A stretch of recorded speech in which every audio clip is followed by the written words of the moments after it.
El juicio y la victoria de Cristo. La caña cascada y el pábilo que humea. Tercera parte. Por Richard Sibbes. Ahora llegamos a la sección final de nuestro texto, que habla del crecimiento continuo de la gracia de Cristo en nosotros hasta que Él establezca un dominio completo sobre todos nuestros pecados.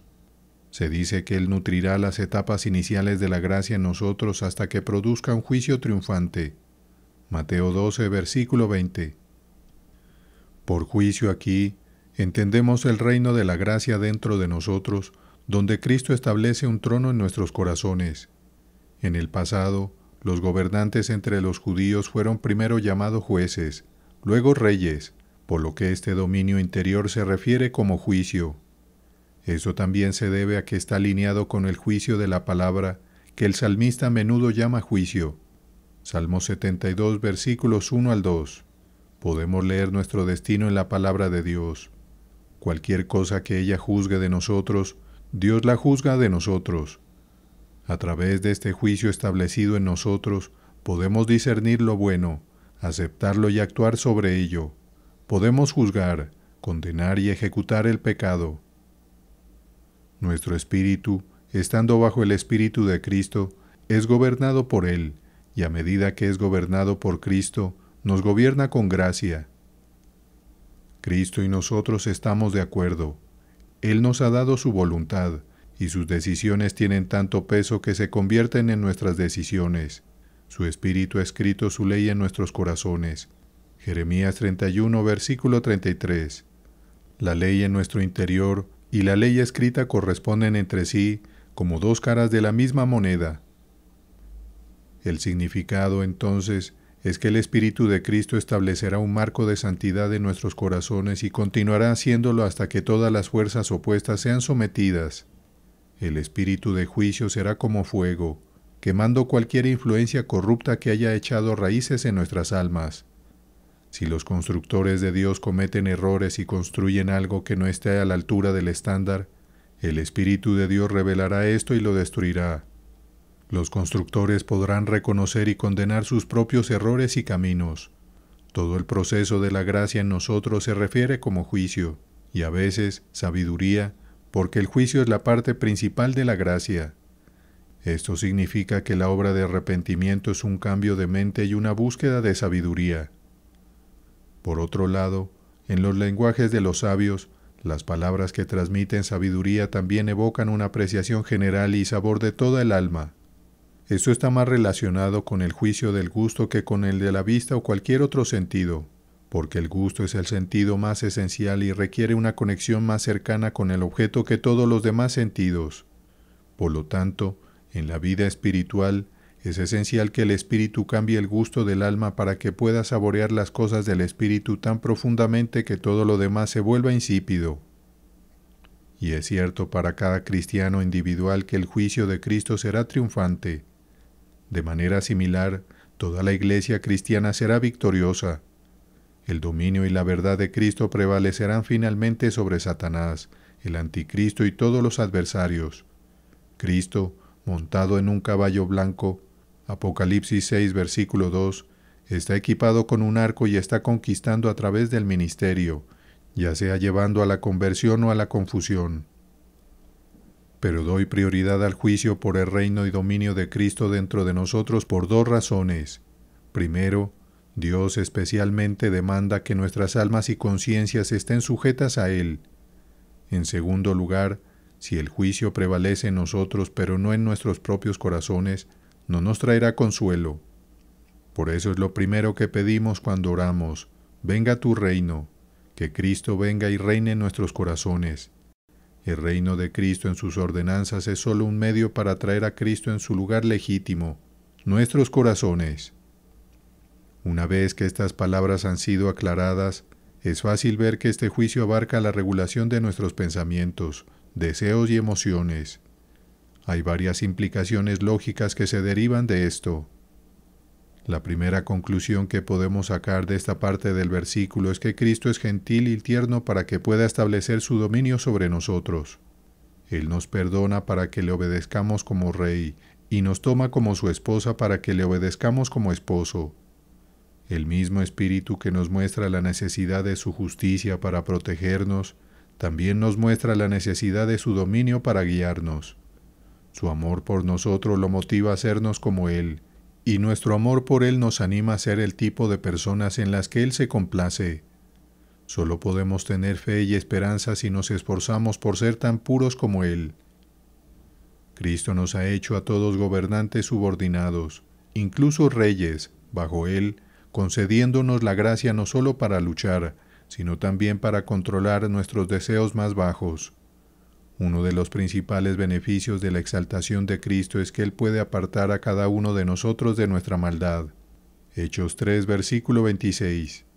Cristo murió, resucitó y fue levantado para que pudiera ser Señor tanto de los vivos como de los muertos. Romanos 14, versículo 9. Dios ha jurado concedernos la capacidad de servirle sin temor, en santidad y en justicia delante de Él. Lucas 1, versículo 75. Y no solo ante el mundo. Esto puede ser usado como una prueba para determinar quién es digno de la misericordia de Cristo.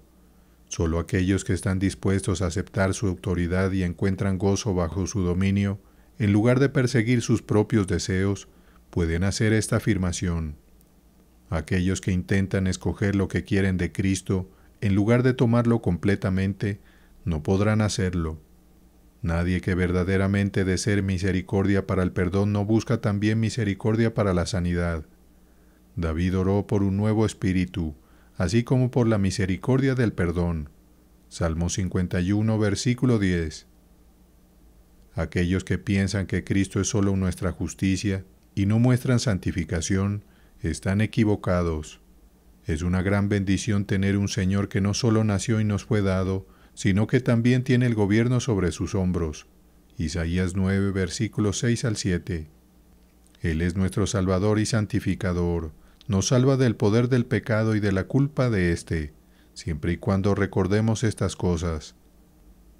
Primero, la fuente principal y más importante de nuestro consuelo es que Cristo, como sacerdote, se ofreció a sí mismo como sacrificio a su Padre en nuestro lugar. Cuando nos sentimos culpables, recurrimos a Cristo, quien fue crucificado y hecho maldición por nosotros. Por eso Cristo tiene la autoridad para guiarnos.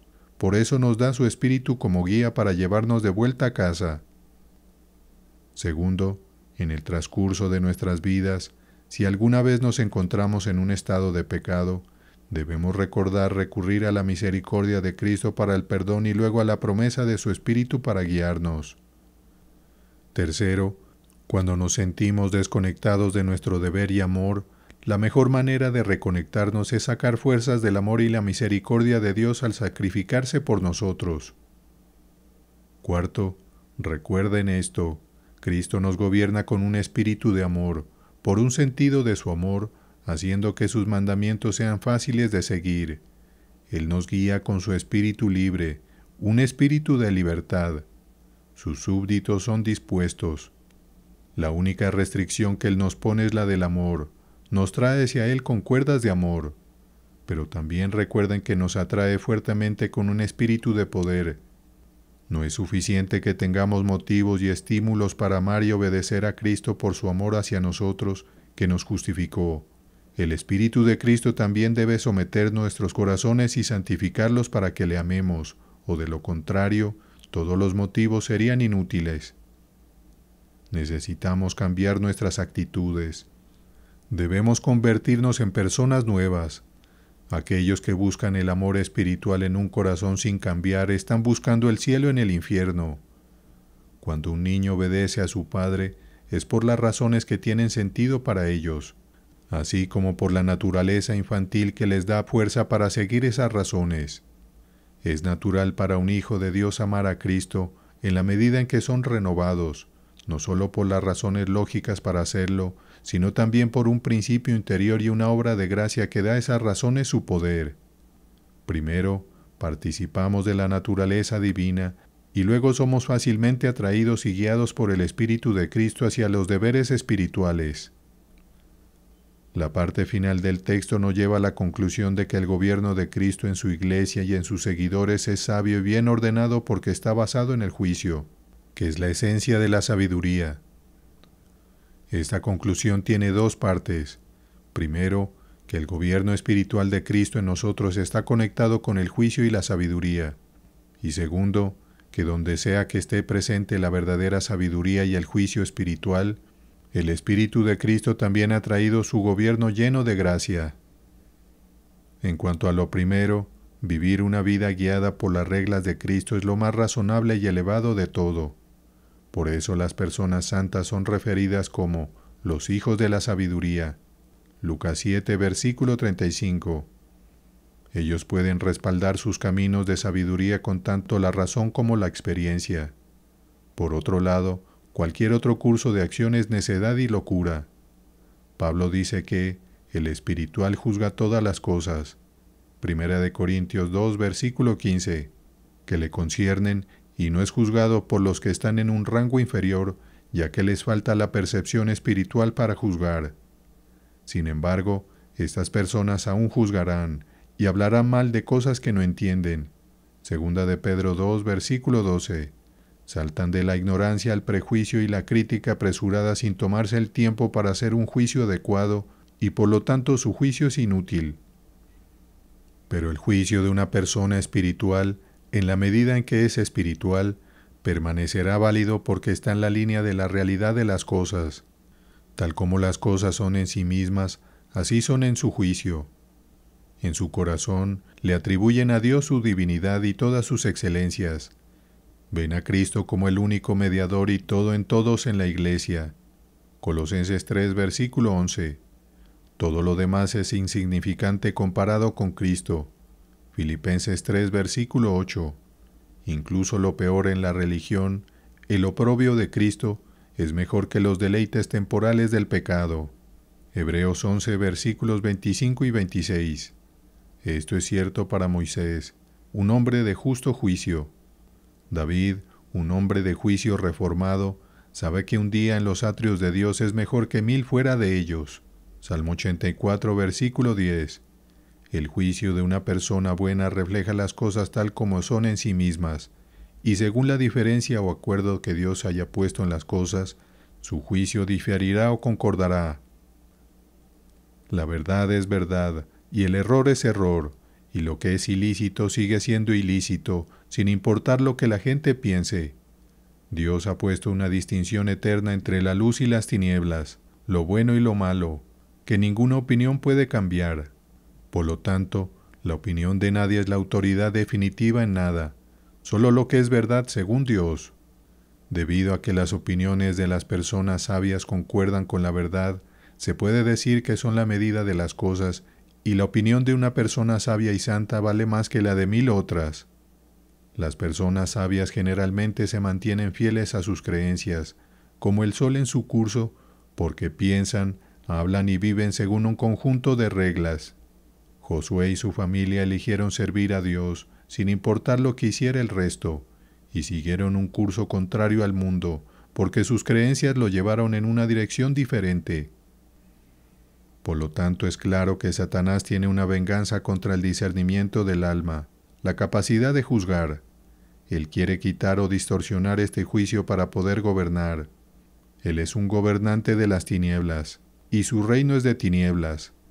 Por lo tanto, aquellos que se oponen al conocimiento están ayudando a Satanás y al Anticristo a construir su reino. Es por eso que Jesús prometió que el Espíritu Santo convencería al mundo de justicia y de juicio. Juan 16, versículo 8. Esto es porque el Evangelio y el Espíritu que viene con él han juzgado a Satanás, el príncipe de este mundo, y el Espíritu está decidido a establecer un gobierno propio. Sus engaños han sido revelados y sus planes han sido expuestos. Así que cuando el Evangelio fue predicado, los oráculos cesaron. Satanás fue arrojado del cielo como un rayo. Lucas 10, versículo 18. Las personas fueron sacadas de su reino y llevadas al de Cristo. Cuando se logra una victoria a través del engaño, la verdadera victoria es la revelación de la verdad. No llegarán muy lejos, porque su insensatez será manifiesta a todos. Segunda de Timoteo 3, versículo 9.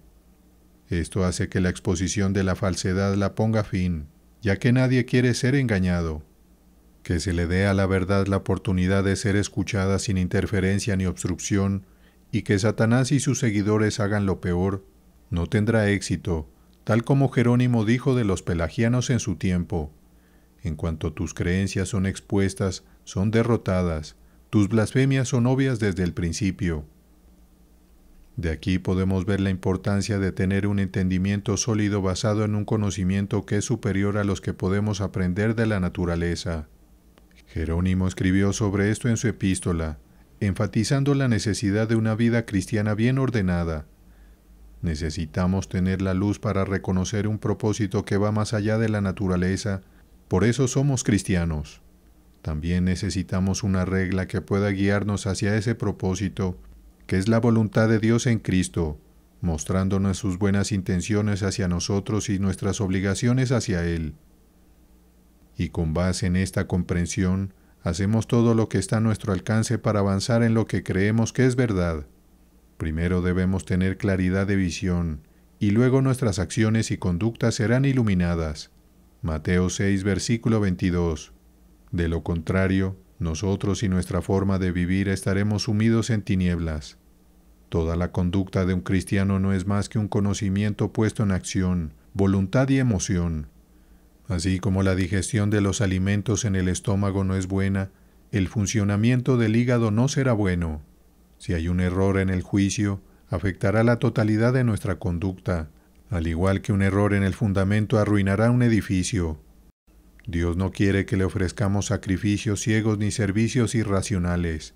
Isaías 1, versículo 13, sino que quiere que lo amemos con toda nuestra mente. Romanos 12, versículo 2, es decir, con nuestro entendimiento, así como con todo nuestro corazón. Lucas 10, versículo 27, es decir, con la parte emocional de nuestra alma. Este orden del gobierno de Cristo a través del juicio es agradable para el alma, y a Dios le gusta preservar la manera única en que los humanos funcionan, es decir, hacer lo que hacen basándose en el juicio. Así como la gracia se edifica sobre la naturaleza, la estructura de la gracia preserva la estructura de la naturaleza en los humanos. Por lo tanto, Cristo produce todo lo bueno en el alma a través del juicio, y de manera tan sutil que muchos creen erróneamente que el bien que está en ellos y que proviene de ellos es de sí mismos, y no de la poderosa obra de la gracia. Así también ocurre con el mal, donde el diablo nos guía tan astutamente según nuestra propia naturaleza que las personas piensan que Satanás no tuvo parte en su pecado.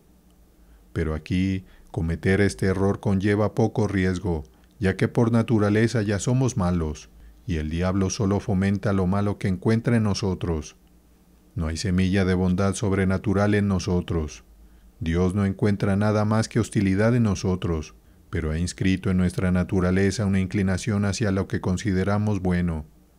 Ahora bien, cuando Él revela claramente lo que es bueno en particular, nos sentimos atraídos hacia ello, y cuando nos muestra de manera convincente lo que es malo, lo rechazamos con la misma facilidad con que lo aceptamos antes. Podemos saber si estamos haciendo lo correcto observando nuestras motivaciones. ¿Hacemos lo correcto porque nos lo enseñaron, porque alguien a quien respetamos lo hace, o porque queremos tomar un determinado lado? ¿O estamos tomando decisiones basadas en nuestro propio juicio, eligiendo lo bueno y evitando lo malo porque creemos que es verdad?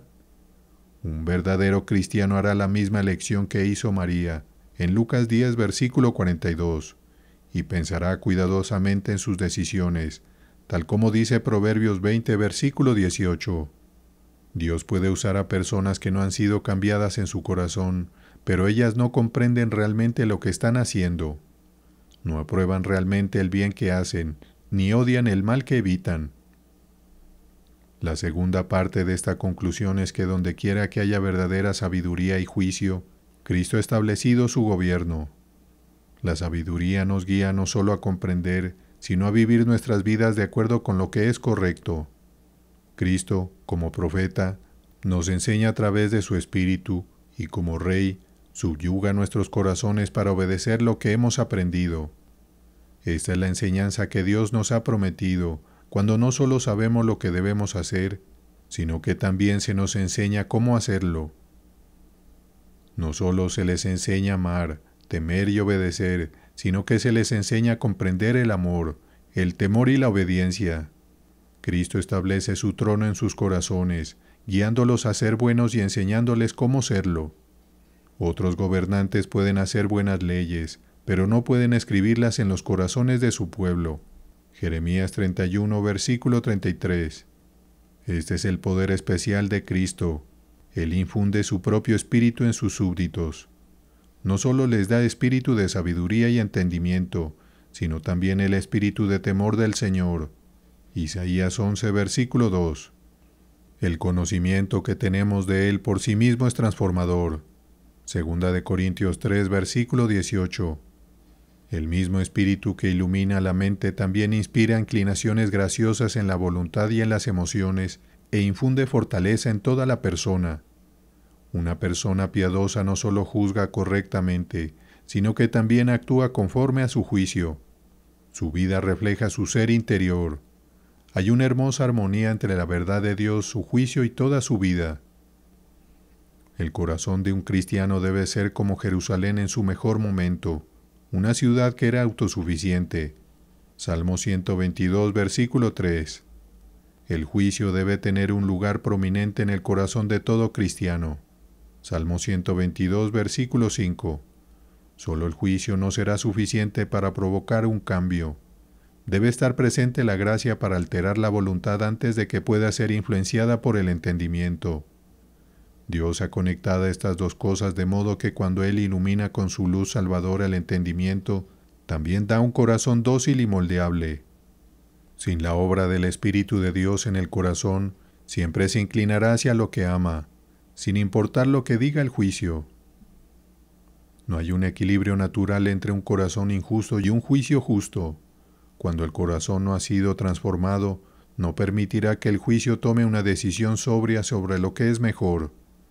Es como una persona enferma cuya enfermedad febril ha distorsionado su gusto, buscando complacerse a sí misma en lugar de escuchar lo que dice el médico. El juicio no tiene control sobre sí mismo cuando la voluntad no está subyugada, ya que la voluntad y las emociones pueden sobornarlo para que tome una decisión que le proporcione beneficio o placer, aunque el juicio piense que no es lo mejor. Por lo tanto, en gran medida depende del corazón decidir qué considerará y decidirá la mente en asuntos específicos. Cuando la gracia ha tomado control del corazón, las emociones indisciplinadas no nublan el juicio de la mente para que no pueda reconocer lo que es mejor. Las motivaciones egoístas no cambian la situación ni inclinan el juicio en la dirección opuesta. Lo que es bueno en sí mismo seguirá siendo bueno para nosotros, incluso si va en contra de nuestros propios intereses. Entender esto tiene un efecto en nuestras acciones, por lo que voy a explicarlo más a fondo. Esto nos mostrará la manera correcta de vivir una vida piadosa.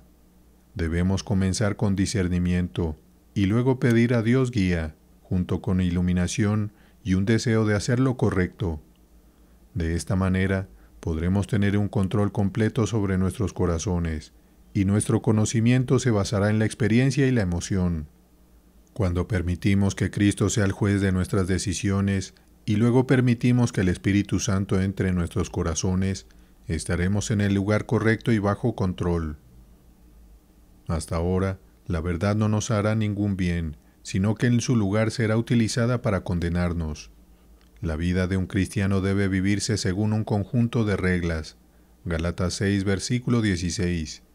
Si seguimos el camino de la nueva criatura, la paz estará sobre nosotros, pero si elegimos ignorar el camino de Dios y vivir libremente, entregándonos a los deseos carnales, moriremos. Proverbios 19, versículo 16. Pablo confirma esto cuando dice, porque si vivís conforme a la carne, moriréis. Romanos 8, versículo 13. Aprendemos que las personas que llevan una vida inmoral carecen de verdadero discernimiento. Ninguna persona malvada puede ser sabia. Sin el Espíritu de Cristo, el alma está desordenada, carente de belleza y orden, como todo estaba en caos antes de la creación. El alma está fuera de equilibrio hasta que es restaurada por aquel que está destinado a restaurar todas las cosas. La parte inferior del alma, que debería estar subordinada, domina y suprime cualquier verdad que haya en el entendimiento, manteniéndolo cautivo a los deseos bajos.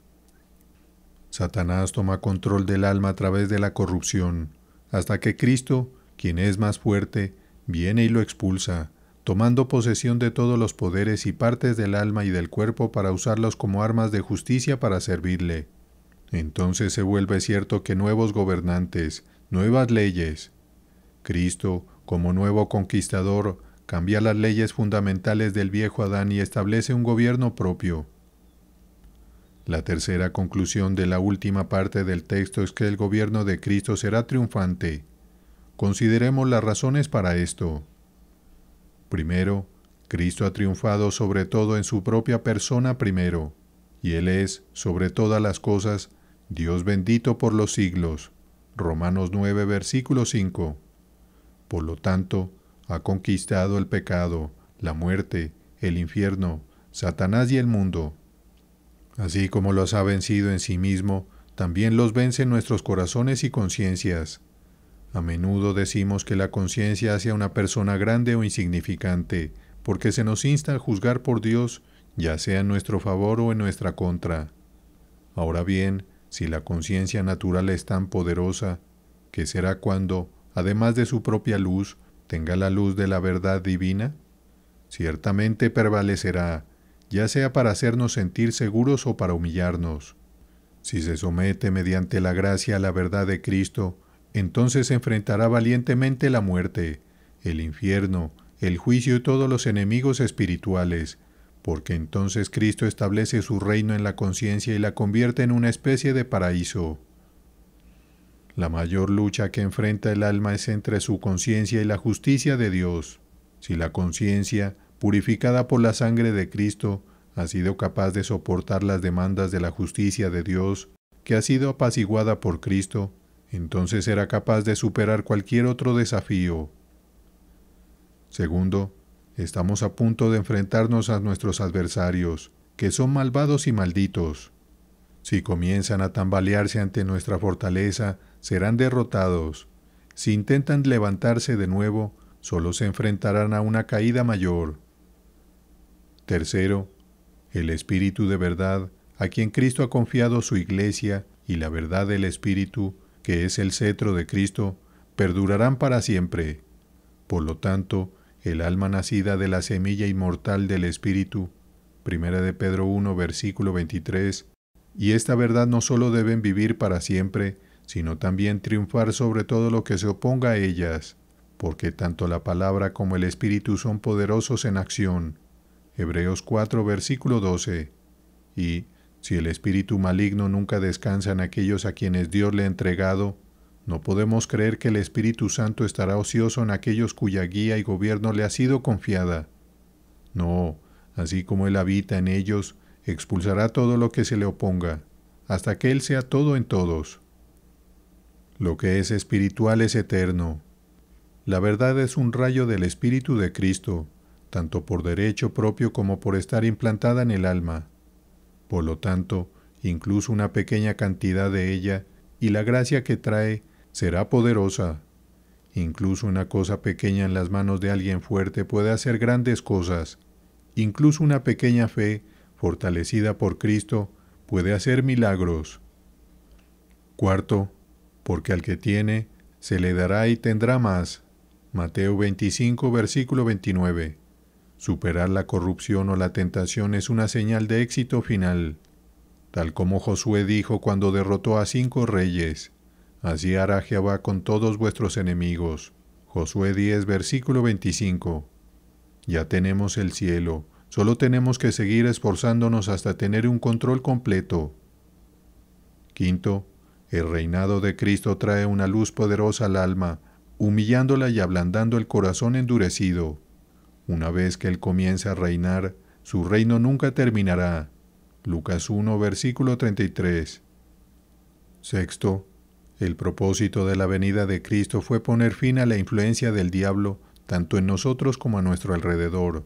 Y el propósito de la resurrección fue, además de proporcionarnos la seguridad de su victoria, también revivir nuestras almas de la muerte del pecado, liberar nuestras almas de los enredos y tristezas de la muerte espiritual causada por el pecado, hacernos más confortables, como el sol brillando intensamente después de una espesa nube, hacernos más fuertes después de nuestros errores y fallas individuales, levantarnos de todos los tiempos difíciles y oscuros de esta vida, y, eventualmente, levantar nuestros cuerpos de la tumba, porque el mismo poder que el Espíritu mostró al levantar a Cristo, nuestra cabeza, de las profundidades de la muerte y el punto más bajo de su humillación, ese poder, obtenido por la muerte de Cristo de parte de Dios, ahora apaciguado por ese sacrificio, el Espíritu lo mostrará en la Iglesia, que es su cuerpo, y en cada miembro individual de ella.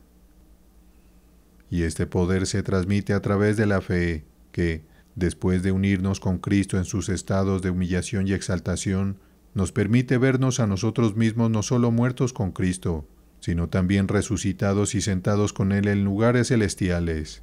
Efesios 2, versículo 6.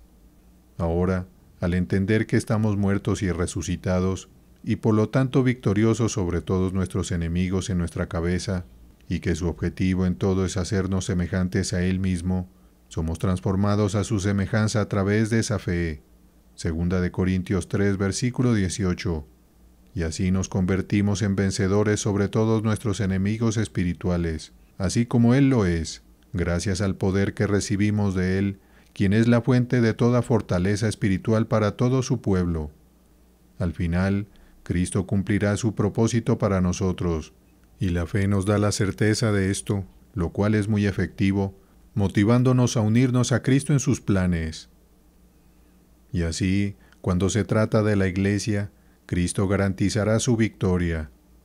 Cristo es como en la piedra cortada, no con mano, que destruyó la gran estatua en Daniel, capítulo 2, versículo 34, y eventualmente se convirtió en una gran montaña que llenó toda la tierra. Así que la piedra que fue cortada de la montaña finalmente se convirtió en una montaña en sí misma. ¿Quién puede enfrentarse a esta montaña?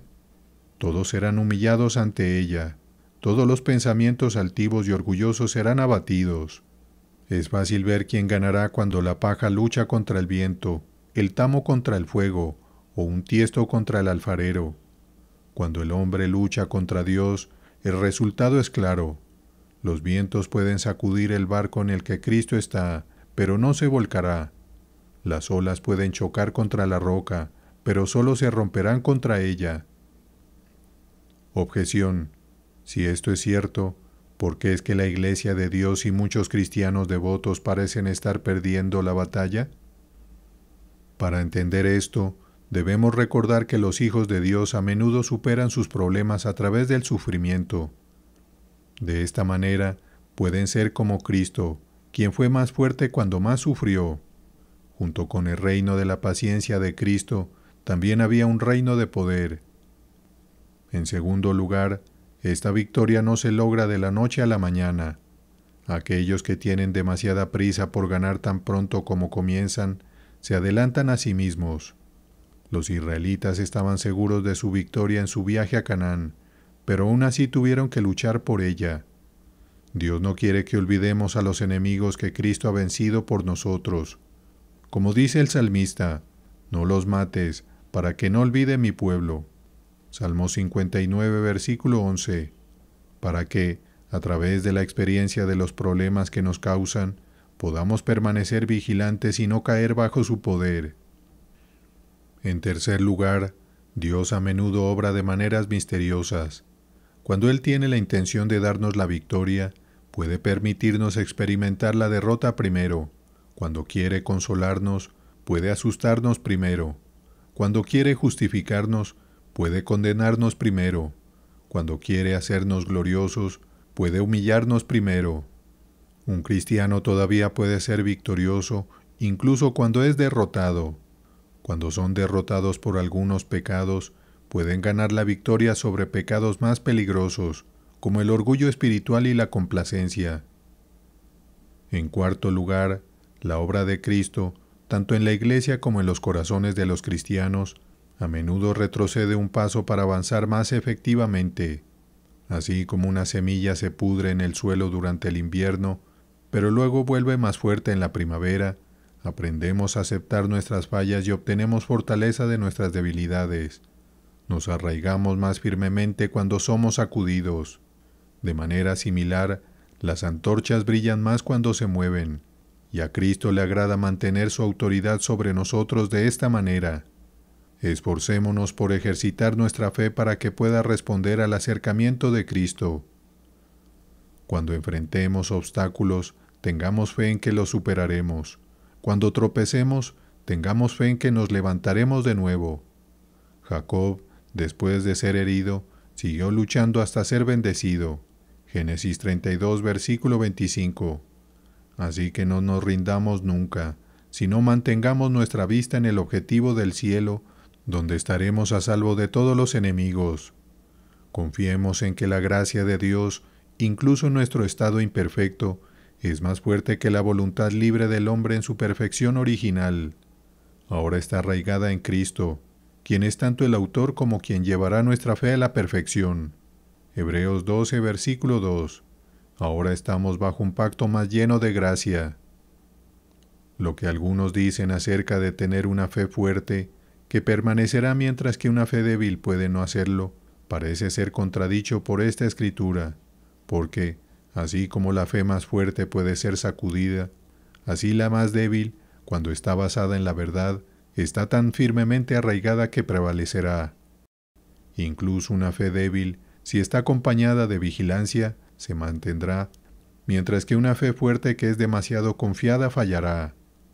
La debilidad, si se reconoce, es el mejor lugar para que Dios muestre su fortaleza, porque ser conscientes de nuestras debilidades nos llevará a depender de Él, donde verdaderamente reside nuestra fortaleza. Se deduce que, aunque seamos débiles, aún podemos tener la seguridad de la salvación. Jesús nos anima a regocijarnos de que nuestros nombres están escritos en los cielos. Lucas 10, versículo 20. Nuestras luchas con la santificación no deberían socavar nuestra paz de justificación y seguridad de salvación. No se trata tanto de las cosas malas en nosotros, sino de cómo las vemos, no de cuáles son nuestros fallos particulares, sino de cómo se ve el patrón general de nuestras vidas. El descontento de Cristo con nuestras malas acciones no significa que nos odie, sino que nos ayudará a superar nuestras debilidades. Algunos, después de enfrentar tiempos difíciles, han cuestionado cómo Dios podría ser tan bueno con ellos cuando su fe era tan débil. Es verdaderamente notable cuánto puede hacer una pequeña cantidad de gracia por nosotros, tanto en términos de aceptación de parte de Dios como en superar a nuestros enemigos. Nuestro amoroso Salvador siempre está dispuesto a mostrarnos su fortaleza en nuestros momentos de debilidad. El primer uso de esto es para el gran consuelo de aquellos que son pobres y débiles en la fe, que sepan que una chispa del cielo, aunque esté encendida en un lugar lleno de tristeza y desesperación, finalmente consumirá todo. El amor, una vez encendido, es tan fuerte como la muerte. Nada puede apagarlo, y por eso se le llama una llama vehemente, o llama de Dios. Cantares 8, versículo 6. Encendida en el corazón por el Espíritu Santo. El poco de fe que tenemos es sostenido por una fuente eterna. Así como el fuego que descendió del cielo en tiempos de Elías, Primera de Reyes 18, versículo 38, y consumió toda el agua, este fuego consumirá todo nuestro pecado. Ninguna dificultad o corrupción puede extinguirlo. Por la mañana, a menudo vemos nubes alrededor del sol, como si intentaran ocultarlo, pero el sol gradualmente las vence hasta alcanzar su plena fuerza.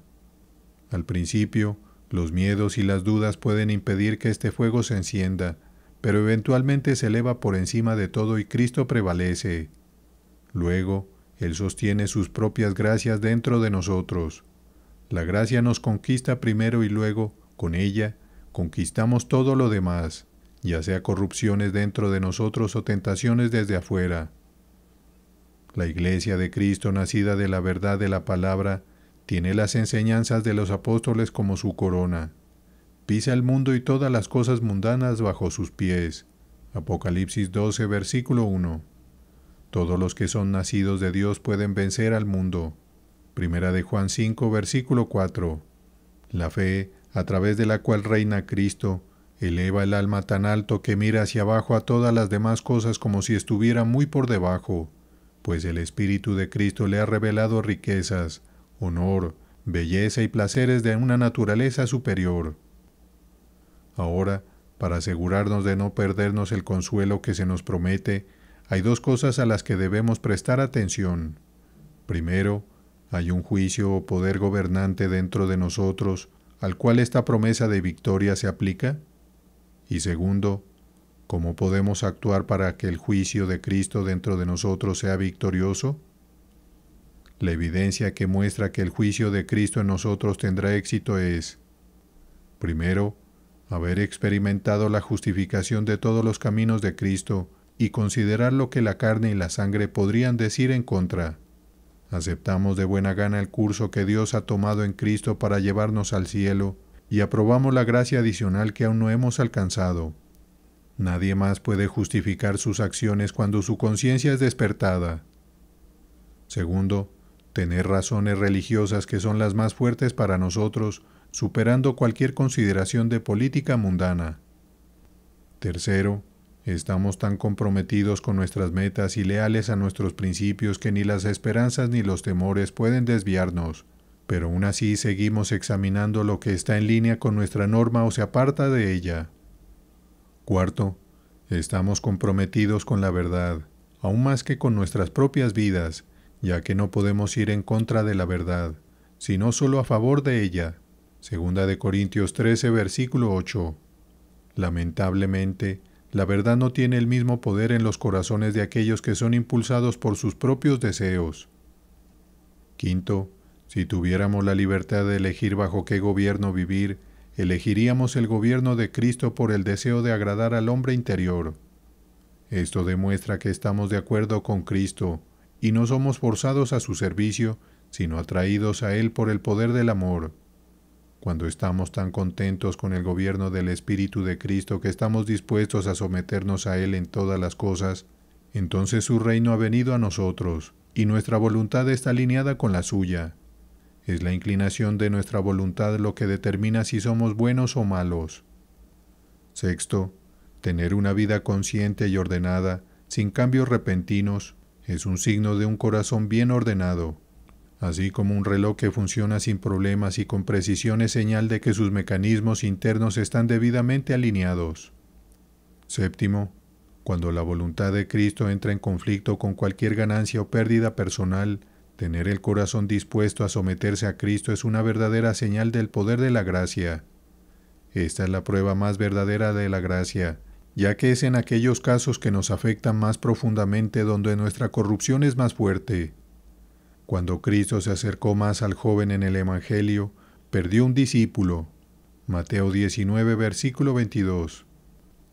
Octavo, poder practicar deberes que son agradables a Cristo, aun cuando van en contra de nuestros propios deseos y de las tendencias populares de los tiempos, y ser capaces de resistir las tentaciones de nuestra propia naturaleza, como el deseo de venganza, el odio hacia los enemigos y la búsqueda de nuestros propios intereses, muestra que la gracia es más poderosa que nuestra propia naturaleza y que el cielo es más poderoso que la tierra, y finalmente prevalecerá. Para aclarar esto y ayudarnos en nuestro esfuerzo, debemos entender que hay tres niveles de éxito. Primero, cuando luchamos, aunque no ganemos. Segundo, cuando la gracia prevalece a pesar de la lucha. Y tercero, cuando todo mal es completamente derrotado. Cuando solo podemos reunir fuerzas para resistir, podemos estar seguros de que el gobierno de Cristo en nosotros será triunfante. Esto es cierto para nuestros adversarios espirituales, como está escrito en Santiago 4, versículo 7. Someteos pues a Dios, resistid al diablo, y huirá de vosotros. Además, en 1 de Juan 4, versículo 4, nos recuerda que mayor es el que está en vosotros que el que está en el mundo. Si podemos esperar la victoria simplemente resistiendo, ¿qué no podemos esperar cuando el Espíritu tenga la ventaja? En cuanto a cómo debemos comportarnos para que el juicio de Cristo en nosotros sea victorioso, Debemos entender que aunque Cristo ha tomado esta victoria, la logra enseñándonos cómo librar sus batallas. Él conquista en nosotros haciéndonos sabios para la salvación. Segunda de Timoteo 3, versículo 15. Cuanto más creemos que Cristo vencerá, más nos esforzamos con su gracia por conquistarnos a nosotros mismos. La fe es una gracia obediente y sabia. Cristo nos hace lo suficientemente sabios para considerar y sopesar nuestras opciones y para priorizarlas de modo que podamos hacer la mejor elección. Aquí hay algunas reglas para ayudarnos en nuestro juicio. Debemos evaluar las cosas en función de si nos ayudan o nos obstaculizan en nuestro objetivo final, si mejoran o perjudican nuestro juicio, si nos hacen más o menos espirituales y por lo tanto nos acercan más a Dios, si nos traen paz o tristeza al final, si nos hacen más o menos agradables a Dios, y si son las cosas en las que más nos aprobaremos a nosotros mismos ante Él. También debemos juzgar las cosas como lo haremos cuando nuestra alma está en su mejor posición para hacerlo, como cuando estamos en medio de una crisis pública o en la hora de la muerte, cuando el alma está enfocada solo en sí misma. Debemos mirar hacia nuestras experiencias pasadas y determinar lo que más se ajusta a ellas y lo que fue mejor en nuestros peores momentos. Si la gracia es o fue lo mejor, aún lo es. Debemos esforzarnos por juzgar las cosas como lo hace Dios y como lo hacen los hombres santos que son guiados por el Espíritu. Debemos juzgar especialmente de acuerdo con aquellos que no tienen ningún interés personal en el resultado del asunto. Los factores externos pueden nublar incluso los juicios más sabios. Podemos ver que cuando se trata de asuntos de honor, comodidad o ganancia, los papistas a menudo son corruptos. Sin embargo, cuando se trata de la doctrina de la Trinidad, que no afecta a estas cosas, son sólidos. Pero no es suficiente que nuestro juicio sea correcto, también debe ser rápido y fuerte. Primero, donde Cristo establece su gobierno, nos anima a mantener una comprensión clara y precisa de su juicio. Mantener nuestro juicio fuerte y seguro ayuda a mantener nuestras almas fuertes e impenetrables. Cuando tenemos una comprensión verdadera del juicio de Cristo, Él, a su vez, fortalecerá nuestro entendimiento. Todo pecado se origina en principios falsos, ignorancia, descuido o incredulidad en la verdad. Eva perdió su agarre sobre la verdad debido a la falta de consideración y débil aceptación. Génesis 3, versículo 6. Es beneficioso almacenar principios verdaderos en nuestros corazones y revisarlos a menudo para que nuestras acciones y emociones puedan ser más poderosas de acuerdo con ellos. Cuando somos vigilantes en nuestro juicio, el mal no tiene oportunidad de entrar, y las cosas buenas tienen un lugar en nuestros corazones para ser bienvenidas. Mientras nos guiemos por la verdad, no haremos nada malo, incluso si eso significa evitar el castigo. Como dice el proverbio, en vano se tenderá la red ante los ojos de toda ave. Proverbios 1, versículo 17. Mientras nos mantengamos enfocados en nuestras metas, es menos probable que caigamos en la trampa de la tentación. No debemos dejarnos llevar por el atractivo de hacer lo incorrecto. Segundo, debido a que el conocimiento y el afecto van de la mano, es importante nutrir nuestro amor y gozo por Cristo a través de todo tipo de estímulos divinos. Lo que más amamos es lo mejor que aprendemos. Aquellos que se deleitan en Cristo entienden más sus caminos. La sabiduría ama a quienes la aman. El amor es la mejor manera de aceptar la verdad. Si no la aceptamos con amor, dejará nuestros corazones y no permanecerá. Es una táctica común romper nuestro juicio quitándonos el amor, porque nuestro amor afecta cómo juzgamos. Puede ser difícil ser tanto sabios como afectuosos cuando se trata de asuntos terrenales.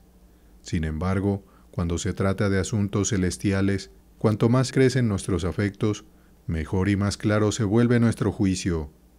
Nuestros afectos nunca pueden ser lo suficientemente fuertes como para comprender completamente la excelencia de estas cosas. Podemos ver esto en los mártires, que, una vez que aceptaron la dulce doctrina de Cristo, no pudieron ser disuadidos por ninguno de los crueles tormentos que les infligieron. Una vez que Cristo ha tomado el control de los afectos de alguien, no hay manera de removerlo. Un fuego en el corazón es más poderoso que cualquier fuego exterior.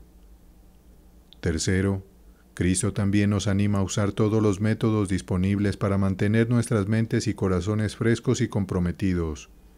Él valora tanto el uso de estos métodos y el cuidado que nos brinda, que nos atribuye tanto nuestra perseverancia como nuestro éxito.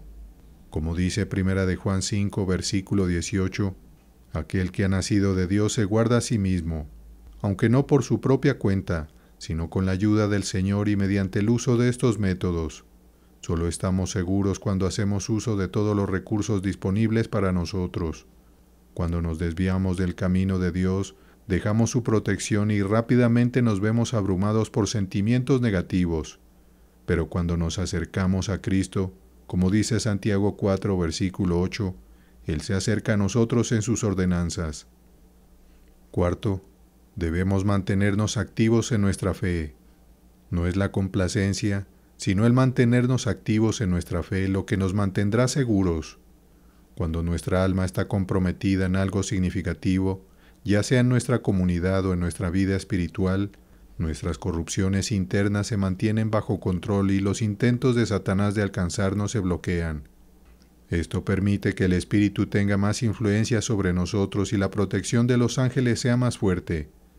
Este enfoque suele ser más eficaz en la lucha contra nuestros enemigos espirituales que la confrontación directa. Cristo está obligado a proteger a aquellos que están dedicados a su obra. Quinto, para seguir todas estas direcciones, debemos mirar a Cristo, el Espíritu dador de vida, y hacer nuestras resoluciones en su fuerza. Aunque se nos anima a adherirnos al Señor con todo nuestro corazón, Hechos 11, versículo 23, aún debemos orar con David. Conserva esto para siempre en la mente de tu pueblo, y encamina su corazón hacia ti. Primera de Crónicas 29, versículo 18. Nuestros corazones son naturalmente muy inestables. Unifica mi corazón para que tema tu nombre. Salmos 86, versículo 11. De lo contrario, sin Él, nuestras mejores intenciones fracasarán. Por amor a Dios, es una petición grata pedirle tal disposición mental para que Él se complazca en ello, y por lo tanto, al usar todos los medios, debemos elevar nuestros deseos y peticiones a Él para obtener fuerza y asistencia, y entonces podamos estar seguros de que Él hará que el juicio prevalezca. Mateo 12, versículo 20. Sexto, finalmente, es beneficioso para nuestras almas estar conscientes del estado en el que debemos esforzar por estar, para que podamos cuidar adecuadamente nuestras almas. Siempre debemos estar listos para comunicarnos con Dios y mantener una mentalidad celestial incluso en nuestras actividades terrenales. Debemos estar dispuestos a apartar tiempo de nuestras vidas diarias para concentrarnos en asuntos más importantes. Siempre debemos estar preparados para dejar este mundo y vivir de una manera en la que estaríamos contentos de morir. Debemos tener nuestros corazones abiertos a todas las buenas oportunidades y cerrados a todas las tentaciones, manteniéndonos vigilantes y siempre preparados. Siempre que no alcancemos estos objetivos, debemos aceptarlo humildemente y continuar esforzándonos por mejorar, haciendo que estos objetivos nos sean más familiares y deseables. Cuando sentimos que nuestros espíritus decaen, es mejor reavivarlos rápidamente con algunas reflexiones profundas, como la presencia de Dios, la rendición de cuentas que enfrentaremos, el inmenso amor de Dios en Cristo y sus beneficios, la grandeza de ser cristiano, la brevedad de la vida, cuán poco nos benefician en el largo plazo las cosas que nos distraen, y cómo será nuestro futuro dependiendo de cómo pasemos este breve tiempo. Cuanto más permitamos que estas ideas penetren en nuestros corazones, más cerca estaremos del estado del alma que experimentaremos en el cielo. Cuando descuidamos atender nuestras almas, Dios nos devuelve a las cosas buenas mediante pruebas difíciles. Esto es lo que le sucedió a David, Salomón y Sansón. Es mucho más fácil mantener este gusto por las cosas buenas que recuperarlo. Objeción. A pesar de mis esfuerzos, parece que estoy estancado en el mismo lugar. Primero, la gracia, como la semilla en la parábola, crece de maneras misteriosas. Eventualmente, cuando Dios lo considere apropiado, veremos que todos nuestros esfuerzos no han sido en vano. El árbol finalmente caerá con el último golpe, pero todos los golpes contribuyen al progreso de la obra. Segundo, a veces la victoria se retrasa porque no hemos identificado la fuente de nuestro problema o porque no hemos sido lo suficientemente humildes, como Israel cuando enfrentó a los benjamitas hasta que ayunaron y oraron. Jueces 20, versículo 26. O porque no aprovechamos nuestros recursos, no nos mantenemos vigilantes y no respondemos rápidamente a los impulsos del Espíritu, quien siempre nos recuerda las mejores cosas si prestamos atención. Nuestras propias conciencias nos dirán, si las dejamos, que algún tipo de pecado egoísta es la causa. Para tener éxito en este caso, primero debemos vencer nuestro propio orgullo confesando humildemente nuestros pecados a Dios. En segundo lugar, debemos vencer nuestra propia incredulidad confiando en la promesa de perdón de Dios. Por último, debemos confiar en la ayuda de Cristo para luchar contra los pecados que han tomado control de nosotros. Al vencer a nosotros mismos, seremos capaces de vencer cualquier obstáculo que enfrentemos. El segundo uso de la verdad de que Cristo tendrá la victoria es demostrar que el mejor curso de acción para las naciones y los estados es besar al Hijo. Salmos 2, versículo 12. Y abrazar a Cristo y su religión. Estar del lado de Cristo y apoyar su causa en el mundo. Su lado demostrará ser más fuerte. Debemos sentirnos afortunados si Cristo nos honra lo suficiente como para usar nuestra ayuda para luchar su batalla contra los poderosos. Jueces 5, versículo 23. La verdadera religión en un estado es como el pilar principal de una casa y poste de una tienda que sostiene todo. De manera similar, para las familias, dejemos que Cristo sea el gobernador principal de la familia, y que cada uno sea como una casa de Cristo para vivir y gobernar. Donde está Cristo, toda felicidad debe seguir. Si Cristo está ausente, todo lo demás sufrirá. Donde están las enseñanzas de Cristo, sus ordenanzas y su espíritu, todas las demás formas de gobierno prosperarán. La religión da vida y gracia a todas las demás cosas. Todas las demás virtudes sin ella son como una pintura hermosa sin cabeza. Cuando las leyes de Cristo están escritas en el corazón, todas las demás buenas leyes se siguen más fácilmente. Aquellos que rechazan la autoridad de Cristo son los que rechazan la autoridad humana. De todas las personas, aquellos guiados por Cristo son los mejores, y de todas las criaturas en el mundo, aquellos guiados solos por su propia voluntad y deseos, al lado del diablo, son los peores. Las cosas más débiles de la vida encuentran alegría al ser gobernadas por las más fuertes. Es mejor para una persona ciega ser guiada por alguien que pueda ver. Las ovejas y otras criaturas indefensas deben ser guiadas por los humanos, pero es más beneficioso para los humanos ser guiados por Cristo, ya que su gobierno nos brinda libertad de nuestros mayores temores y peligros y nos lleva a la mayor felicidad que nuestra naturaleza pueda experimentar. Debemos estar llenos de alegría cuando Cristo reina en nosotros. Cuando Salomón fue coronado, el pueblo se alegró tanto que la ciudad resonó con su gozo. Primera de Reyes 1, versículo 45. Debemos estar aún más alegres cuando Cristo es nuestro Rey. De la misma manera, por aquellos cuyas almas son preciosas para nosotros, debemos esforzarnos para asegurar que Cristo reine en ellos también. Debemos procurar que sean bautizados por Cristo con fuego. Mateo 3, versículo 11, para que estas chispas de gracia sean encendidas en ellos. La gente a menudo trabaja arduamente para cultivar el espíritu y el valor de aquellos a quienes se están formando, creyendo que será útil en las muchas dificultades de la vida. Pero nosotros debemos nutrir las chispas de gracia en ellos, porque un espíritu natural fallará frente a grandes adversidades, pero estas chispas les harán victoriosos sobre los peores males. El tercer beneficio de reconocer la victoria de Cristo es que nos muestra que si su juicio prevalece, entonces la Iglesia Católica, que fue creada por humanos para apoyar una vida de lujo, debe fallar. Ya ha fallado en los corazones de aquellos que han visto la luz de Cristo. Es una falsedad basada en una falsedad que un ser humano falible pueda ser infalible. Cuando algo que se supone verdadero se vuelve falso, cuanto más se confía en ello, mayor es el peligro en el que se está. Se dice que el juicio prevalecerá y que Cristo lo dejará claro para todos. Podemos ver que la gracia se convertirá en gloria y será visible para todos. Cristo puede parecer estar perdiendo la batalla contra nuestros enemigos internos y externos, pero Él finalmente llevará el juicio a la victoria, y todos podrán verlo. Aquellos que son malvados y eligen ignorar esto serán castigados por ello.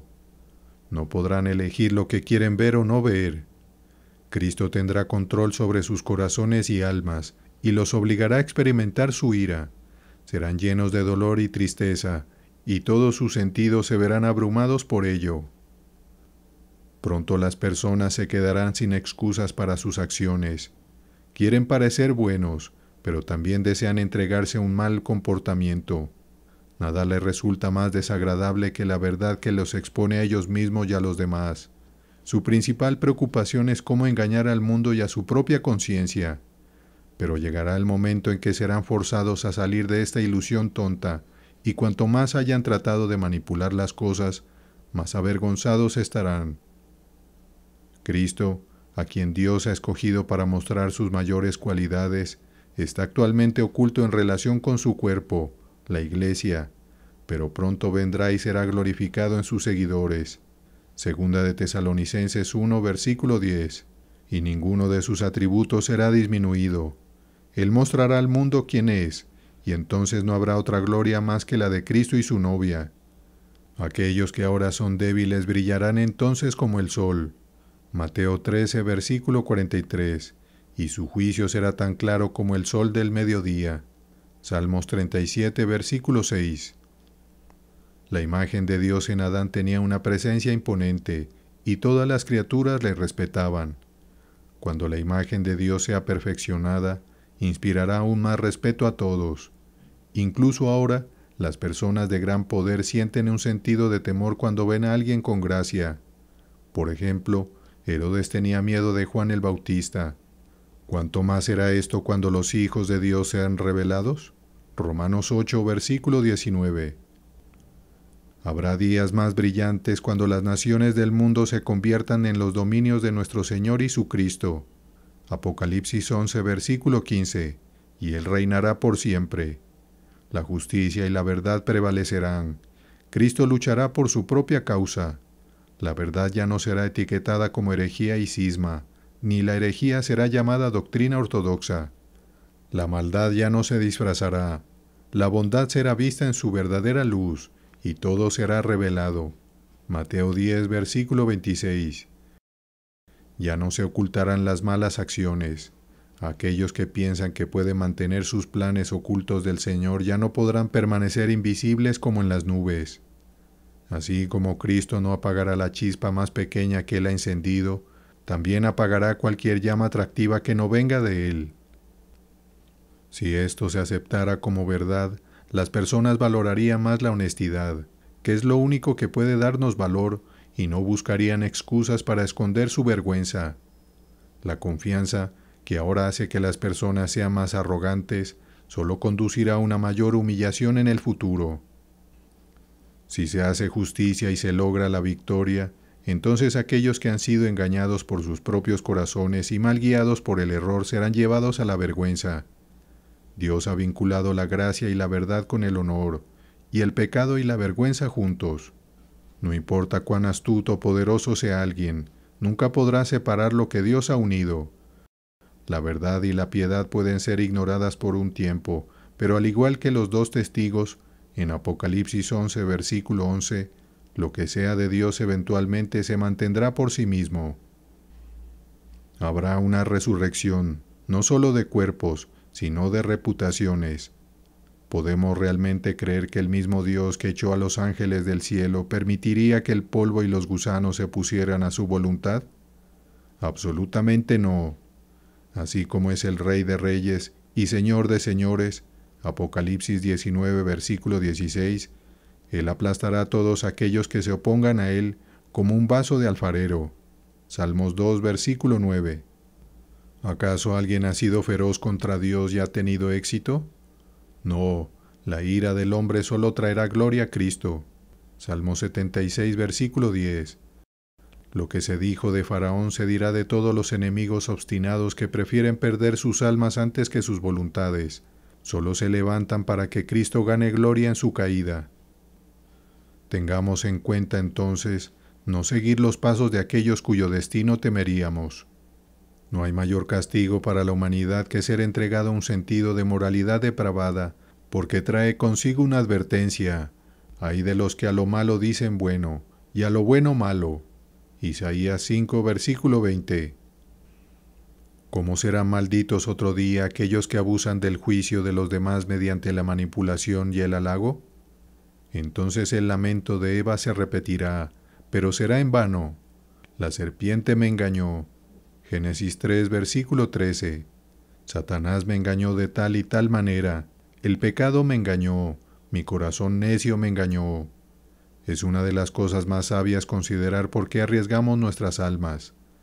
Aquellos que, a través de la luz de Cristo, tienen una comprensión correcta de las cosas y permiten que esa comprensión guíe sus corazones, serán bendecidos. La mayoría de las personas están tan consumidas por sus sentimientos y mal guiadas por sus creencias que a menudo se basan en malentendidos e ilusiones. Satanás es experto en exagerar la importancia de los bienes materiales y trivializar las cuestiones espirituales, distorsionando nuestra visión de la realidad.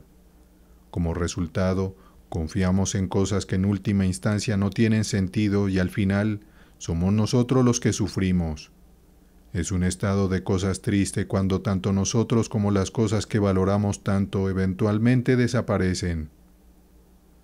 Esto será tan cierto como que el juicio de Cristo será victorioso. Cuanto más nos permitamos ser tentados por las falsas promesas de este mundo, más seremos conscientes de nuestra propia miseria cuando nos demos cuenta de nuestro error. Esta es la diferencia entre una persona sabia y piadosa y un mundano engañado. Lo que el primero ahora ve como vano, el último solo lo entenderá cuando sea demasiado tarde. Pero esta es la vanidad de nuestras naturalezas. Aunque tratemos de evitar ser engañados y errar en el presente, a menudo somos ignorantemente voluntariosos y engañados cuando se trata de los asuntos más importantes. Otra conclusión es esta: este gobierno está establecido y avanzado solo por Cristo. Él lleva la justicia a la victoria. Batallamos y tenemos éxito en el poder de su fuerza. Efesios 6, versículo 10.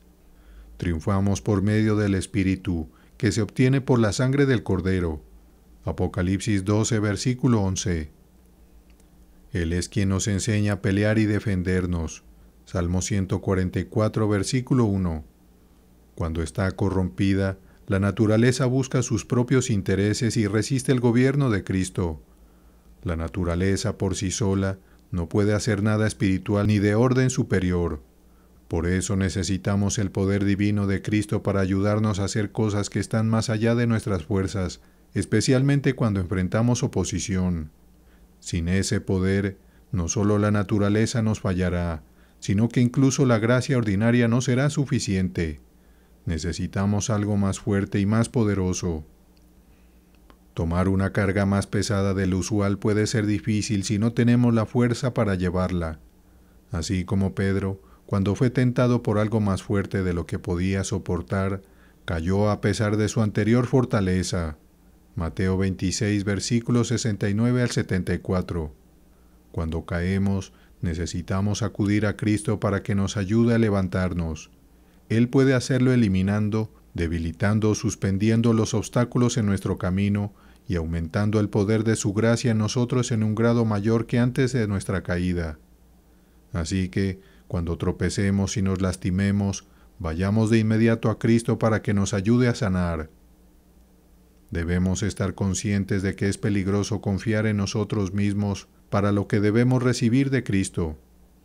Desde la caída, toda nuestra fuerza proviene de Él, así como la fuerza de Sansón provenía de su cabello. Jueces 16, versículo 17. Somos solo agentes subordinados, actuando según somos movidos y trabajando conforme primero somos influenciados. Somos libres en la medida en que somos liberados, y no somos más sabios ni más fuertes de lo que Él nos hace ser en el presente. Es su espíritu el que energiza y aplica el conocimiento y la fuerza que tenemos, o de lo contrario es inútil. Solo podemos trabajar cuando tenemos una fuerza presente, así que los espíritus dependientes son los más sabios y capaces. Nada es más poderoso que la humildad, que mira fuera de sí misma, ni más débil que el orgullo, que confía en su propia fuerza. Es inútil intentar tener éxito sin depender de algo más. Esto es especialmente importante de recordar porque a menudo tratamos de hacer las cosas por nuestra cuenta, creyendo que tenemos el poder para hacerlo. Pero Cristo dijo, porque separado de mí nada podéis hacer. Juan 15, versículo 5. No dijo que podemos hacer un poco, sino nada. Por nosotros mismos, somos fácilmente derrotados y no tenemos la fuerza para resistir. Somos como cañas, balanceándonos en el viento. Temblamos ante la mera idea de la pobreza, la deshonra o las pérdidas. Cedemos sin luchar. No tenemos control sobre nuestros ojos, lenguas, pensamientos o emociones, permitiendo que el pecado venga y se vaya a su antojo. Qué rápidamente somos vencidos por el mal, cuando deberíamos vencerlo con el bien. Cuántas buenas intenciones quedan sin cumplir, faltando la fuerza para ponerlas en acción, una clara señal de que somos nada sin el Espíritu de Cristo. Podemos ver cuán débiles eran los apóstoles hasta cuando fueron empoderados por el Espíritu. Pedro fue silenciado por las palabras de una joven. Mateo 26, versículo 69. Pero después de que el Espíritu de Cristo descendió sobre ellos, cuanto más sufrían, más se fortalecían para soportar. Su valor crecía con sus problemas. En tiempos de dificultad, acudamos a Cristo, quien tiene el poder de ayudarnos en todas nuestras necesidades. Como dijo Josafat, nosotros no tenemos fuerza, ni sabemos qué hacer, pero a ti volvemos nuestros ojos. Segunda de Crónicas 20, versículo 12. La batalla que luchamos es del Señor, y la fuerza que necesitamos debe provenir de Él.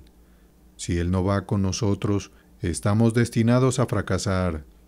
Satanás sabe que nada puede hacer frente a Cristo ni a aquellos que confían en su poder. Debemos recordar que cualquier cosa que se inicie con autoconfianza terminará en vergüenza. La manera en que Cristo nos lleva a la victoria es mostrándonos que debemos depender de Él. Por eso, a menudo nos deja nuestros propios recursos en cuanto a gracia y consuelo, para que reconozcamos que estas cosas vienen de fuera de nosotros. Por eso Dios es más visible en tiempos de dificultad. Génesis 22, versículo 14.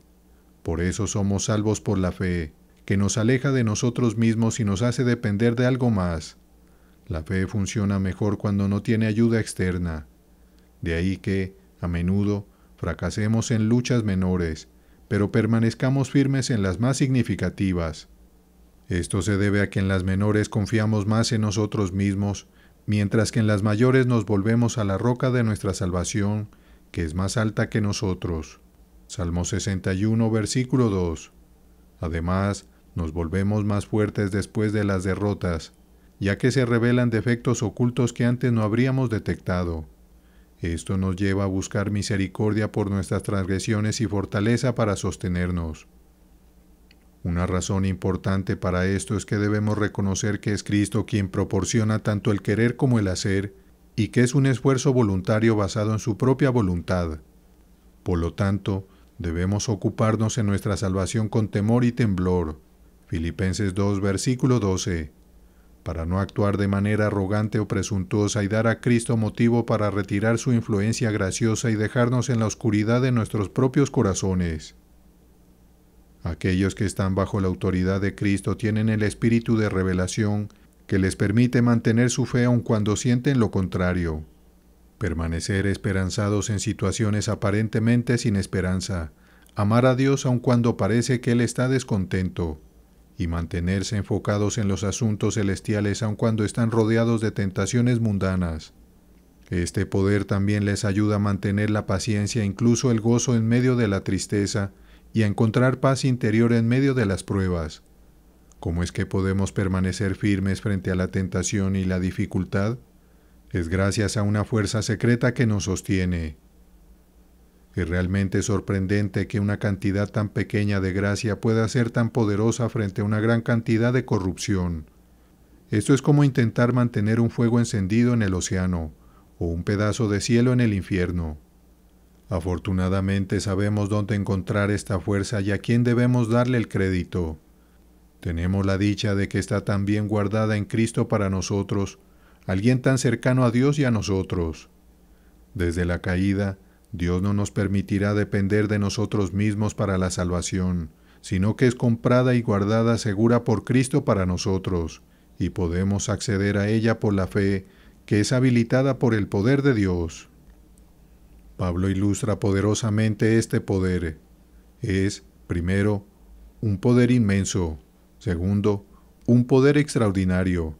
Tercero, una fuerza activa y poderosa. Cuarto, el mismo poder que levantó a Cristo de los muertos. Efesios 1, versículos 19 al 20. La gracia que es simplemente una invitación para que aceptemos o rechacemos no es la gracia que nos llevará al cielo. En cambio, el pueblo de Dios experimenta una obra poderosa del Espíritu, no solo mostrándonos nuestra necesidad de salvación a través de Cristo, sino también liberándonos de nuestro antiguo yo, infundiéndonos una nueva vida, y luego fortaleciéndonos y reviviéndonos cuando estamos débiles, nunca dejándonos hasta que la victoria sea completa. El texto también implica que el gobierno de Cristo no será establecido sin una lucha. La victoria no se logrará sin combate. Isaías 42, versículo 3, dice, sacará a la luz el juicio según la verdad. Y en Mateo 12, versículo 20 dice, sacará victoria al juicio. El idioma original implica que el gobierno de Cristo se enfrentará a oposición hasta que sea triunfante. Nada se opone tanto a Cristo y a su gobierno como lo que hay dentro y fuera de nosotros, especialmente en nuestra conversión. Aunque la corrupción no tiene suficiente poder para anular completamente la poderosa obra de la gracia, todavía existe una tendencia a oponerse e incluso a resistir activamente la obra del Espíritu de Cristo en cada acción. Sin embargo, la corrupción no es lo suficientemente fuerte para deshacer completamente la obra de la gracia, y al final se rendirá ante la gracia. Requiere mucho esfuerzo dejar que Cristo entre en nuestros corazones y establezca un tribunal para juzgarnos. Nuestros deseos están en rebelión contra Él. La mayoría de nosotros ponemos toda nuestra energía en impedir que Cristo gobierne nuestras almas. La carne aún quiere estar en control, por lo que rechaza todo lo que va en su contra, como las bendiciones de Dios, y valora todo lo que le permite hacer lo que quiera, aunque sea algo sin sentido. No es de extrañar que la autoridad espiritual de Cristo sea tan fuertemente resistida. Primero, porque es autoridad, y eso restringe la libertad de la voluntad e impone límites. Todo lo natural resiste lo que se le opone. Así que la voluntad corrupta se esfuerza por romper todas las leyes, y considera un signo de fuerza no intimidarse, y un signo de debilidad temer a cualquiera, incluso a Dios mismo, hasta que llega el peligro inevitable. Entonces, aquellos que menos temían cuando estaban fuera de peligro, son los más temerosos cuando están en peligro, como vemos en el caso de Belsasar. Daniel 5, versículo 6. Segundo, es una autoridad espiritual, y por lo tanto la carne la resistirá aún más. El gobierno de Cristo requiere que nuestros pensamientos y deseos, que son las expresiones más naturales y libres de nuestra alma, sean sometidos. Incluso si una persona es capaz de controlar su comportamiento externo y vivir una vida libre de ofensas, Cristo aún considera una mentalidad mundana como equivalente a la muerte. Romanos 8, versículo 6. Él mira con mayor desprecio una mentalidad mundana que cualquier ofensa individual. Uno podría decir, pero el Espíritu de Cristo está en aquellos que son algo mundanos. Eso es cierto, pero no como un habilitador o un apoyo. Más bien, es como un adversario, dominador y en última instancia, un vencedor. Las personas carnales quisieran combinar a Cristo y la carne, y podrían estar dispuestas a someterse a Cristo, pero con algunas condiciones. Sin embargo, Cristo no se someterá a ningún deseo pecaminoso, y por lo tanto, Si nos permitimos entregarnos a algún deseo pecaminoso, es una señal de que no hemos dado a Cristo la autoridad para gobernarnos. Tercero, este juicio es rechazado porque es juicio, y a la gente no le gusta ser juzgada ni criticada. Jesús, en su verdad, les hace responsables, les juzga y los condena al juicio final del gran día. Pero la verdad prevalecerá. Las personas tienen su propio día, que Pablo llama el día del hombre, donde se sientan en el banquillo y juzgan a Cristo y sus caminos, pero Dios tendrá la última palabra y su juicio prevalecerá. Los santos tendrán su momento cuando juzguen a aquellos que ahora los juzgan. 1 Corintios 6, versículo 2. Mientras tanto, Jesús reinará en medio de sus enemigos. Salmo 110, versículo 2. Incluso en medio de nuestros corazones. No es una señal de buena situación encontrar todo pacífico y sin oposición. No podemos suponer que la corrupción y Satanás, que tienen un fuerte control sobre nosotros, simplemente se rendirán sin luchar. No hay indicio de que Satanás tenga buenas intenciones, sino que trabajará junto con la corrupción para evitar que cualquier bien eche raíces. Así como Faraón fue particularmente cruel con los niños varones, Satanás es particularmente hostil hacia aquellos que son más devotos en su fe y están decididos a hacer lo correcto. Esto es algo que siempre podemos anticipar. Donde quiera que Cristo aparezca, habrá resistencia. Cuando Cristo nació, toda Jerusalén se alborotó. De manera similar, cuando Cristo nace en el corazón de una persona, su alma se sumerge en el caos, porque el corazón no está dispuesto a rendirse al gobierno de Cristo. Donde quiera que Jesús venga, trae división, no solo entre Él y las personas, sino entre las personas mismas y entre las iglesias. Jesús no es la causa de esta perturbación, más de lo que la medicina es la causa del problema en un cuerpo enfermo. La verdadera causa son los agentes dañinos, y el propósito de la medicina es traer salud. Pero Jesús cree que es más importante que los pensamientos de las personas sean revelados, y Él está destinado a derribar a algunos y a levantar a otros en Israel. Lucas 2, versículo 34. Entonces se revela cuán desesperados pueden ser los hombres que prefieren estar bajo el control de sus propios deseos y, en última instancia, de Satanás mismo, llevándolos a su destrucción final en lugar de someterse a la autoridad de Cristo. Sin embargo, solo en el servicio de Cristo se encuentra la verdadera libertad. Su yugo es ligero y su carga es como las alas de un pájaro, permitiéndole volar más alto. El gobierno de Satanás es más como una prisión que como un gobierno, y aquellos que rechazan la autoridad de Cristo son entregados a Él y a sus agentes, ya que no aceptarán la verdad. Segunda de Tesalonicenses 2, versículo 10. Tómalos, jesuita, tómales, Satanás, engáñalos y condúcelos a la destrucción.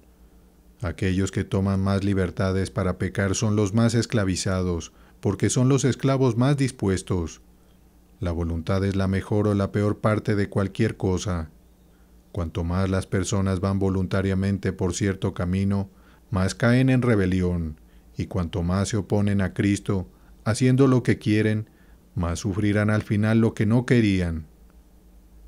Mientras tanto, son prisioneros de su propia conciencia, atados por su propio sentido de moralidad, para enfrentarse al juicio después de la muerte del mismo ser que negaron aceptar en vida. ¿No es justo que lo encuentren como un juez severo cuando se negaron a aceptarlo como un gobernante benevolente? En conclusión, podemos ver que el pueblo de Dios está en un estado esperanzador pero conflictivo. La victoria no es nuestra para reclamar, sino de Cristo, quien ha asumido la responsabilidad de conquistar tanto por nosotros como en nosotros. Nuestra propia fuerza no es suficiente para ganar, ni la fuerza de nuestros enemigos es suficiente para derrotarnos. Si dependiera de nosotros, tendríamos razón para temer. Pero Cristo nos protegerá de nuestras propias corrupciones, que son sus enemigos así como los nuestros. Debemos ser fuertes en el Señor y en su poder, y no enfocarnos en nuestros enemigos, sino en nuestro juez y capitán. Tenemos más a nuestro favor que en contra de nosotros. ¿Quién no lucharía si estuviera seguro de la victoria? Solo podemos ser vencidos si no luchamos.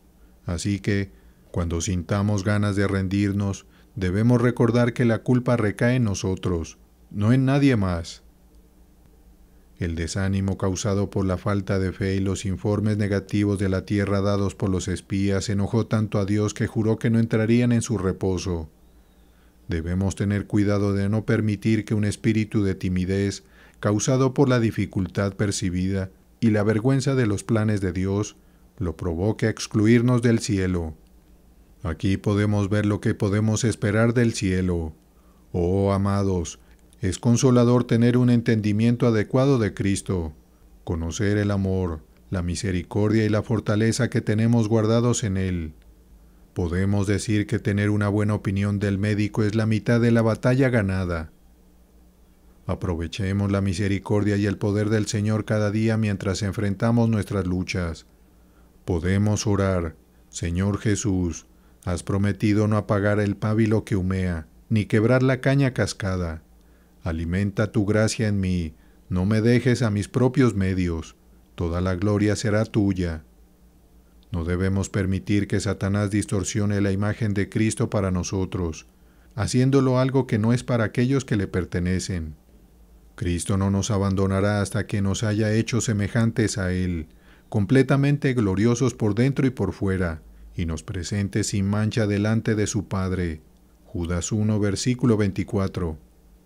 Qué alivio es en nuestras luchas con nuestros corazones rebeldes, saber que no siempre será así. Hagamos un esfuerzo por un tiempo, y seremos felices para siempre. Cuando estemos atribulados por nuestros pecados, recordemos que Cristo ha recibido la tarea de su Padre de no apagar el pábilo que humea, hasta que haya vencido por completo. Esto nos da un escudo para rechazar todos los dardos de fuego del maligno. Satanás podría decir: eres un pecador terrible. Podemos responder: Cristo es un Salvador poderoso. Pero él objetará: no tienes fe ni amor. Podemos responder: sí, una chispa de fe y amor. Pero a Cristo no le importa eso. Sí, Él no apagará el pábilo que humea. Pero es tan pequeño y débil que desaparecerá y no será nada. No, Cristo lo alimentará hasta que la justicia haya triunfado. Podemos consolarnos en el hecho de que incluso cuando pusimos nuestra fe en Él por primera vez, pudimos, por así decirlo, vencer al mismo Dios, creyendo que nuestros pecados fueron perdonados a pesar de la culpa que sentíamos y de su justicia absoluta. Si podemos aprender a hacer uso de nuestra fe, ¿qué puede interponerse en nuestro camino? Oh, esto debe ser frustrante para Satanás. Trabaja tan duro para apagar una pequeña chispa de fe, pero no puede. Es como un grano de mostaza que es más fuerte que las puertas del infierno. Puede mover montañas de oposición y tentación que Satanás y nuestros corazones rebeldes colocan entre nosotros y Dios. Abimelec no podía soportar la idea de ser asesinado por una mujer. Jueces 9, versículo 54. Y debe ser un tormento para Satanás que un niño débil, una mujer o una persona anciana pueda alejarlo con un espíritu de fe. Dado que hay tanto consuelo en incluso una pequeña cantidad de gracia, reflexionemos a menudo sobre lo que Dios ha hecho por nosotros.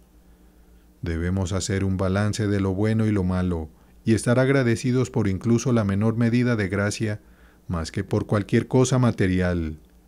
Será de más utilidad y consuelo que cualquier cosa que este mundo tenga para ofrecer.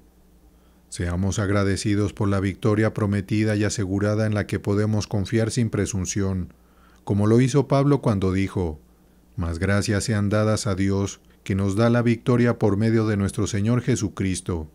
1 Corintios 15, versículo 57. Debemos reconocer el potencial en incluso los comienzos más pequeños. En lugar de concentrarnos en el inicio, pongamos nuestra mirada en el resultado final, y al hacerlo, podemos encontrar gozo en nosotros mismos y estar agradecidos con Cristo. No debemos asumir que la falta de una gran medida de gracia significa la falta de cualquier gracia. La fe y la gracia no son una cantidad única e indivisible, por lo que no tener cierta cantidad no significa no tener nada. Es como la diferencia entre una chispa y una llama. Hay una gran diferencia entre la menor medida de gracia y la mayor. Incluso si alguien tiene la menor medida, todavía está dentro del favor de Dios. Puede que no sea una luz brillante, pero es un pábilo que humea, y Cristo no permitirá que se apague. Animemos a aquellos que aún no están en un estado de gracia a venir bajo el amoroso y victorioso dominio de Cristo. Podemos enfrentar oposición, pero si luchamos, Cristo nos ayudará. Incluso si fallamos, Él nos seguirá apoyando. Si seguimos su guía, seremos victoriosos y recompensados con una corona. Aunque la Iglesia esté en una situación difícil ahora, podemos consolarnos en el hecho de que la causa de Cristo prevalecerá finalmente. Cristo reinará hasta que sus enemigos sean puestos debajo de sus pies. Salmo 110, versículo 1. No solo los aplastará, sino que los usará para ascender a una gloria aún mayor. Babilonia caerá, porque el Señor Dios es poderoso y la juzgará. Apocalipsis 18, versículo 8. El juicio de Cristo, tanto de sus seguidores como de sus enemigos, será triunfante, porque Él es el Rey de Reyes y Señor de Señores. Dios no permitirá que el anticristo y sus seguidores continúen ostentando su poder en la Iglesia. Si observamos el estado actual de la Iglesia de Cristo, es como Daniel en el foso de los leones, un lirio entre espinas y una nave que está siendo sacudida y casi sumergida por las olas. Está tan baja que los enemigos creen haber sepultado a Cristo y su Evangelio en la tumba, para no resucitar jamás. Pero así como Cristo resucitó de entre los muertos, Él removerá todos los obstáculos y resucitará nuevamente en su Iglesia. La Iglesia y la causa de Cristo tienen muy poco apoyo en estos días. Hay una fuerte conspiración en su contra. El espíritu del anticristo está ahora en auge y las cosas parecen estar colgando de un hilo delgado e invisible. Pero podemos consolarnos en el hecho de que Cristo está vivo y reinando, y está de pie sobre el monte de Sión para proteger a aquellos que están con Él. Cuando las naciones y los reinos entren en conflicto, Cristo cuidará de los suyos, ya que nada más en el mundo le importa. En este momento, la salvación de su Iglesia y la destrucción de sus enemigos está en proceso. Puede que no veamos nada suceder hasta que Cristo haya terminado su obra, pero entonces sabremos que el Señor está en control. Cristo y su Iglesia, incluso cuando están en su punto más débil, están al borde de un avivamiento. Mientras tanto, sus enemigos, en su punto más fuerte, están al borde del colapso. Los judíos aún no se han unido a la causa de Cristo, pero Dios, que ya ha convencido a Jafet de unirse a la familia de Sem, Génesis 9, versículo 27, seguramente convencerá a Sem de unirse a Jafet. Los gentiles aún no han sido plenamente acogidos. Romanos 11, versículo 25. Pero Cristo, a quien se ha dado autoridad sobre los confines de la tierra, traerá todas las ovejas que su Padre le ha dado en un solo rebaño, de modo que haya un solo rebaño y un solo pastor. Juan 10, versículo 16. Los judíos fieles se regocijaron ante la perspectiva de que los gentiles se unieran a ellos, así que, ¿por qué no habríamos de regocijarnos nosotros ante la perspectiva de que los judíos se unan a nosotros? La expansión del Evangelio hasta ahora ha sido como el camino del sol, de oriente a occidente. Con la guía de Dios, puede seguir moviéndose hacia el oeste. Nadie puede detener el amanecer, impedir la influencia de los cielos o detener el viento de soplar. Aún menos puede alguien detener el poder de la verdad divina hasta que Cristo haya reunido a todos bajo una sola cabeza. Entonces, Él los presentará a su Padre. Estos son los que me has dado. Estos son los que me han aceptado como su Señor y Rey, los que han sufrido conmigo. Mi voluntad es que estén donde yo estoy, y reinen conmigo. Entonces, Él entregará el reino a su Padre y pondrá fin a todo otro gobierno, autoridad y poder. Primera de Corintios 15, versículo 24. Comprometámonos entonces a hacer lo que es correcto y rechazar lo que es incorrecto, tanto en nosotros mismos como en los demás, de acuerdo con nuestros roles en la vida. Podemos consolarnos en el hecho de que la gracia y la fortaleza de Cristo estarán con nosotros mientras lo hacemos. ¿Qué habría pasado con la gran reforma religiosa que tuvo lugar en los últimos años del Evangelio si las personas no hubieran sido lo suficientemente valientes como para superar cualquier obstáculo, creyendo que la causa era de Cristo y que Él no dejaría que fracasara? Lutero admitió abiertamente que a menudo actuaba impulsivamente y se dejaba llevar por sus emociones. Cuando se dio cuenta de sus errores, Dios no lo castigó. En cambio, Dios lo usó para difundir la verdad y promover la santidad. Fue un hombre poderoso en la oración y fuerte en la fe, y Dios lo usó para encender un fuego que nadie en el mundo podrá apagar. Nuestra fe nos da el valor para hacer lo correcto, así que fortalezcamos la fe para que ella pueda fortalecer todas las demás virtudes. Creer que la fe finalmente será victoriosa es una manera de hacerlo realidad. Incluso si parece un pábilo que humea, prevalecerá. Si pueden prevalecer con el mismo Dios en las pruebas, entonces pueden prevalecer contra cualquier otro obstáculo. Esperemos y confiemos en que el Señor nos salvará. Que el Señor continúe revelándose a nosotros a través de su Hijo Jesucristo, y que su gracia nos fortalezca en medio de nuestras imperfecciones, que nos recuerde nuestras propias debilidades para humillarnos, y su tierna misericordia para darnos esperanza. Somos parte de su pacto de gracia, y Él no nos abandonará a pesar de nuestras fallas que entristecen a su espíritu y nos hacen sentirnos indignos. Y porque Satanás trabaja tan arduamente para ocultar la belleza de la misericordia de Dios y evitar que encontremos consuelo a través del desánimo, que el Señor añada esto a las otras bendiciones que nos ha dado, que, dado que es tan bondadoso con quienes aceptan su autoridad, aprovechemos al máximo esta gracia y no perdamos el consuelo que está disponible para nosotros a través de Cristo. Que Él nos conceda que el poder prevaleciente de su Espíritu en nosotros sea un signo de gracia que ya ha comenzado y una promesa de la victoria definitiva cuando Él sea todo en todos los suyos, por toda la eternidad. Amén.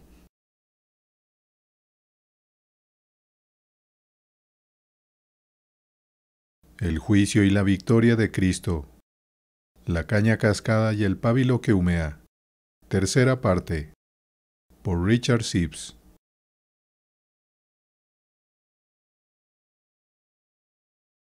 Colgado en el madero.